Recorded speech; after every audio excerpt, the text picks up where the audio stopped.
Olá, seja muito bem-vindo, muito bem-vinda ao Salmo 84.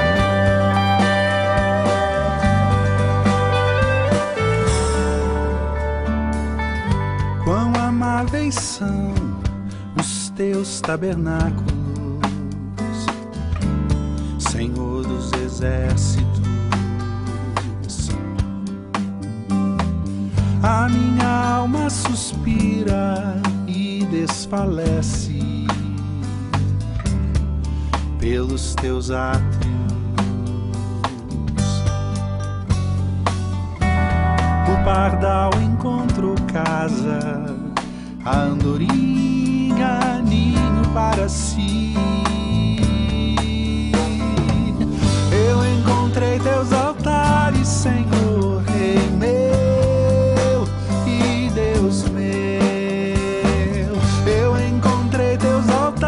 Senhor, Rei meu e Deus meu.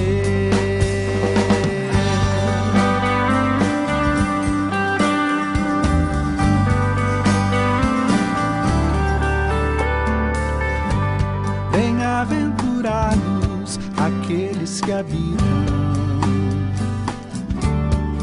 em tua casa,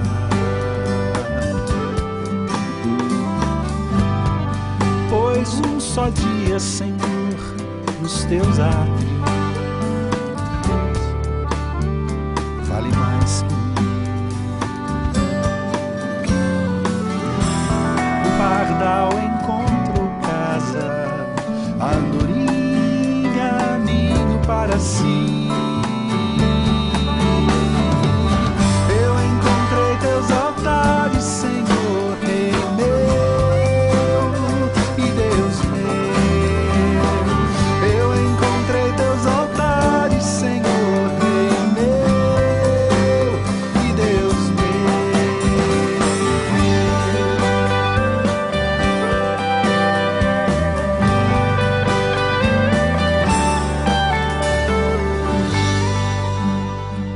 O Senhor é sol e escudo,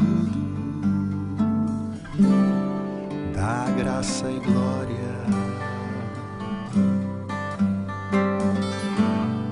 Não negará bem algum aos que vivem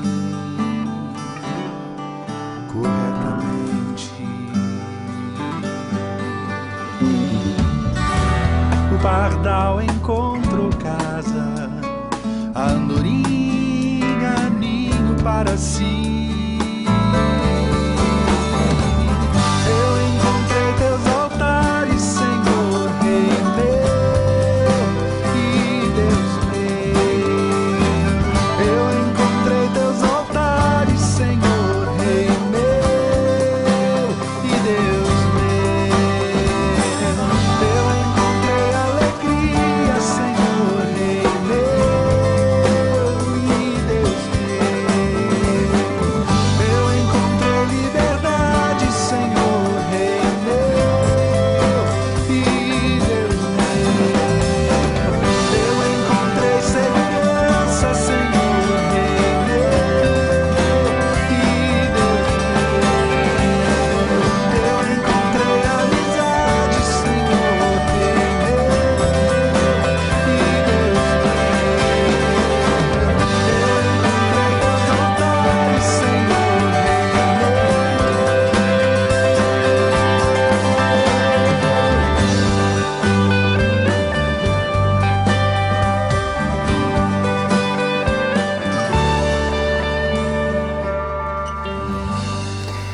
Expectativa e experiência. Qual é a expectativa ou anseio mais intenso que uma pessoa pode ter na vida? E qual é a experiência mais preciosa e mais marcante que se pode vivenciar? A gente pode pensar em muitas coisas. O dia do casamento pode ser um momento de grande expectativa e uma experiência marcante, única. Talvez a gravidez ou a chegada de um bebê. De repente, a ida a um parque de diversões, uma grande expectativa e uma experiência fantástica. De repente, assistir aquele filme tão esperado no cinema, ou ir para o show da banda mais famosa do mundo, você aguarda com grande ansiedade e vive aquele momento. Se encontrar com uma celebridade, um grande ator, atriz, um atleta, um jogador de futebol. Talvez você até tenha a foto, o vídeo de uma lembrança como essa que você guarda de um momento especial que você viveu, esperou tanto por ele e desfrutou desse momento.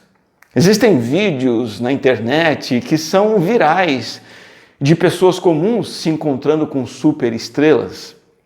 Cristiano Ronaldo, o Lionel Messi indo até a arquibancada e dando a sua camisa suada para uma pessoa anônima e ela vai ao delírio.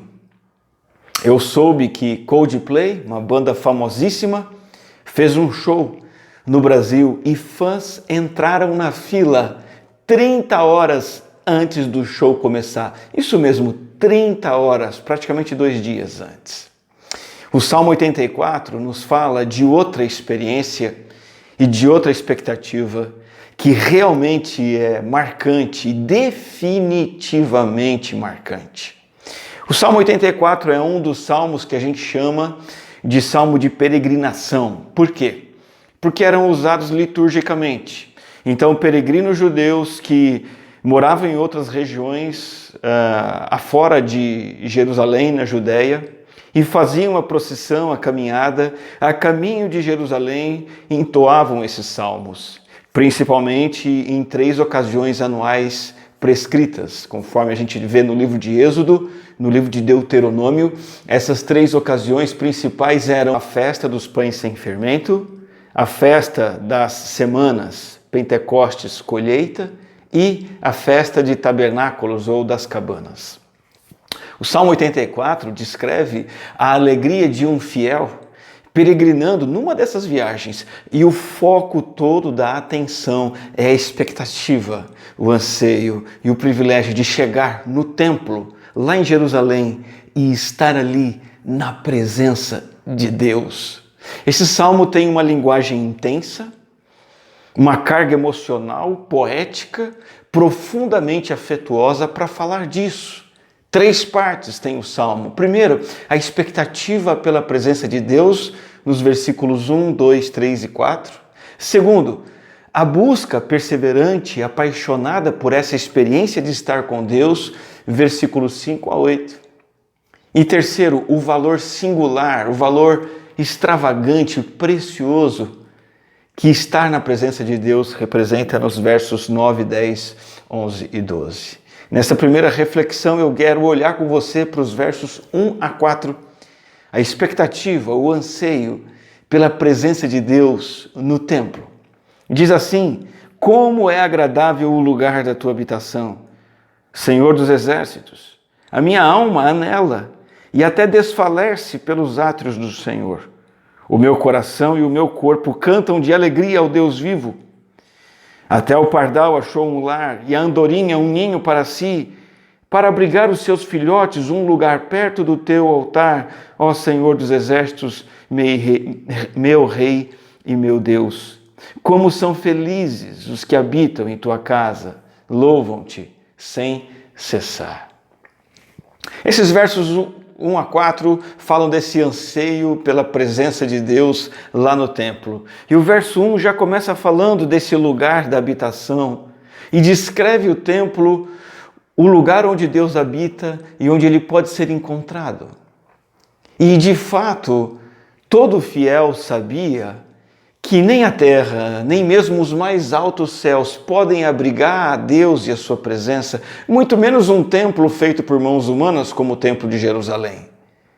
Mas a teologia e o ensino do Antigo Testamento nos mostram que, embora Deus não possa ser abrigado num local específico e nem mesmo no universo todo, a Bíblia diz que ele se agradou de pôr o seu nome em Jerusalém, e especificamente no templo que ele mandou construir. Por isso, quando Deus decide que ele vai se manifestar e as pessoas podem ter comunhão com ele nesse lugar, esse lugar passa a ser considerado como o lugar mais sagrado de toda a terra. pois é ali que se manifestava a Shekinah, a manifestação gloriosa, visível da presença de Deus. Então o templo é um centro de adoração. Não que Deus estivesse restrito ali, mas ali ele deveria ser adorado de maneira correta. E esse centro de adoração é memorável, porque ali o fiel poderia então experimentar mais de Deus. E ele chama aqui no versículo 1 o Senhor de Senhor dos Exércitos. E é muito provável que esses exércitos sejam uma referência aos exércitos angelicais, falando de Deus na sua onipotência sobre todos os poderes do céu e da terra, de todos os seres espirituais e angelicais, de todos os exércitos do universo. O Senhor está acima e tem todo o poder e rege todos eles. Então, diante disso e resultado desses fatos, o fiel amava o templo e esperava ansioso toda e qualquer oportunidade para visitar o Senhor nesse templo, principalmente nessas festas que eu mencionei agora há pouco. Essas festas, inclusive, todo homem israelita era convidado a participar anualmente. O autor nos fala aqui que é agradável isso. A ideia é de algo que é amável, desejável, estar nesse lugar que é o mais sagrado da terra. Os átrios do Senhor, os átrios do templo são lindos porque o próprio Deus está ali.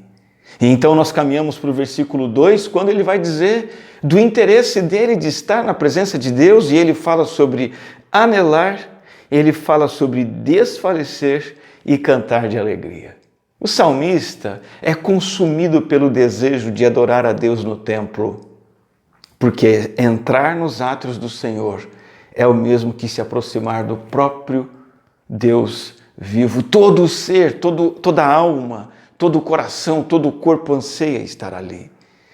Ele está mostrando para nós que todos os anseios mais profundos do coração humano são satisfeitos, não por uma experiência com um ator, uma atriz, um espetáculo, não por uma divindade poderosa distante. Os anseios mais profundos do coração humano são satisfeitos por causa de um Deus vivo, que pode ser encontrado numa experiência pessoal e viva. Caminhando para o versículo 3, ele vai pensar em algo que pode comparar e mostrar o privilégio de estar na presença de Deus. E ele pensa em algo muito simples. Ele fala do pardal achando um lar e da andorinha achando um ninho para si, para abrigar os seus filhotes perto do altar de Deus. O salmista pensa no pardal e na andorinha e admira. E aqui nós temos até um pouco de inveja dele, porque esses pássaros foram capazes de construir seus ninhos nos pátios do templo, perto dos altares de Deus. Os pardais aqui mencionados são os pássaros mais numerosos do mundo, e eles estão construindo ninho em todos os cantinhos disponíveis no prédio do templo. A andorinha, um grande número dessas aves, até hoje ainda vai até a Palestina na época da migração, e muitas dessas andorinhas se aninham até os dias de hoje nos recintos do que hoje é a Mesquita de Omar, um local onde antes ficava o templo judaico em Jerusalém. Até hoje essas andorinhas são vistas ali. Para o salmista, o pardal e a andorinha são afortunados, sortudos, privilegiados, pois têm a permissão de habitar perto dos altares de Deus. E ele conclui essa primeira parte do Salmo falando da sua expectativa pelo templo, pela habitação de Deus, descrevendo o privilégio de habitar ali. Ele diz: como são felizes os que habitam em tua casa, louvam-te sem cessar. E então o texto hebraico faz uma pausa.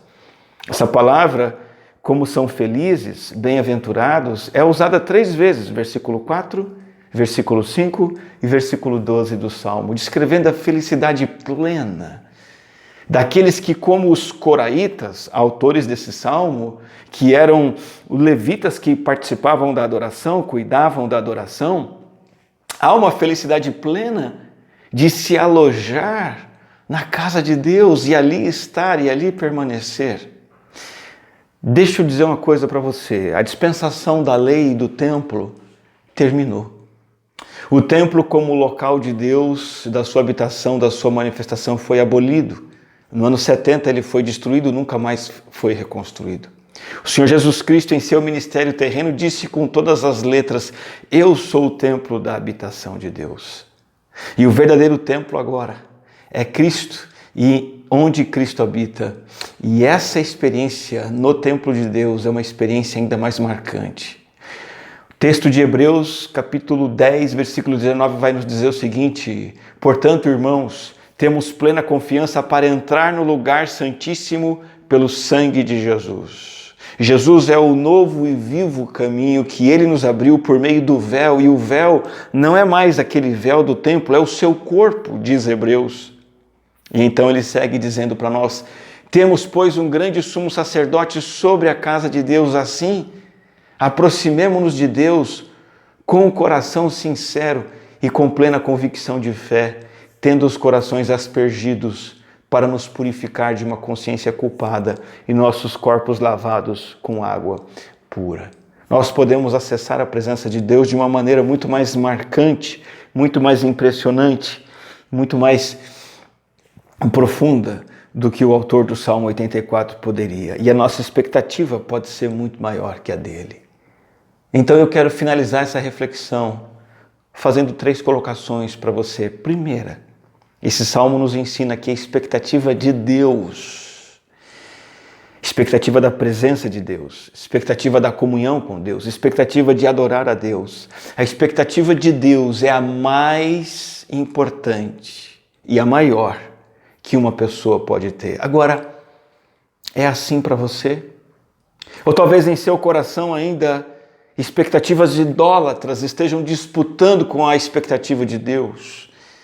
A expectativa de uma realização material, a expectativa de um show, a expectativa de assistir a algo bacana, a expectativa de conhecer um lugar maravilhoso, a experiência de uma viagem. Essas coisas são rivais do Senhor. A expectativa de Deus precisa ser a maior e a mais importante que você pode ter. Segundo, a experiência mais preciosa e mais marcante é a experiência com Deus. Você já provou dessa experiência? Você tem provado dessa experiência de achegar-se a Deus e desfrutar disso, saborear isso e isso ser o maior prazer? Terceira e última colocação: faça essa resolução de viver a sua vida inteira perto do Senhor. Chega de comunhão oscilante, chega de vai e vem, chega de intimidade que aumenta e depois diminui. Que a comunhão constante e imediata com Deus seja a sua prioridade. E de maneira prática e concreta, em 3 dimensões. Primeiro, que seja algo específico e particular em você. O que eu quero dizer com isso? Tome a resolução de estar a sós com Deus, de maneira particular, pessoal, devocional, todos os dias, esse momento sagrado, no seu tempo a sós com Deus. Essa tem que ser a sua maior expectativa e a sua experiência mais marcante. Em segundo, tome a resolução de trazer esse momento particular diário com Deus para um momento contínuo, constante, em que você vai se esforçar para estar com Deus, em intimidade com Deus, o dia todo, dialogando com o Senhor, interagindo com o Senhor, se lembrando dele, se lembrando da sua palavra e se lembrando de falar com ele, reportar-se a ele e viver para ele. Mas também tome a resolução de desfrutar o máximo possível pela comunhão comunitária com Deus, que está com o povo de Deus, seja 2, 3, 5 irmãos num grupo pequeno, num grupo de discipulado, seja numa classe de ensino da escola bíblica, seja num culto público, que estar com o povo de Deus seja o seu anseio maior, seja o seu evento principal na semana. Que estar com o povo de Deus, adorando a Deus, recebendo de sua palavra, não seja o seu compromisso público número 2, 3 ou 4. Não coloque outros relacionamentos sociais à frente de estar com a igreja. Faça como o salmista: o lugar da tua habitação é agradável, estar com o povo de Deus é a minha prioridade. Que você seja consumido por esse desejo intenso de viver na presença do Senhor e adorá-lo continuamente. Olha, faça como as aves lá do templo. Elas pararam de voar de um lado para o outro e fizeram um ninho, diz o texto, se alojaram ali na presença do Senhor para ali encontrar descanso, segurança e felicidade. Faça você também da presença de Deus a sua grande expectativa e a maior experiência da sua vida. Eu quero orar com você. Graças te damos, Senhor, por oferecer a nós o privilégio da tua presença. Gera em nós a expectativa pelo Senhor, de encontrarmos o Senhor no nosso tempo diário contigo, de encontrarmos o Senhor continuamente ao longo do nosso dia até o anoitecer, e de encontrarmos o Senhor com o teu povo na comunhão de adoração, na comunhão de estudo da palavra, na comunhão de um grupo pequeno de discipulado, estudo bíblico. Ó Deus, sejamos peregrinos de coração que anseiam estar contigo.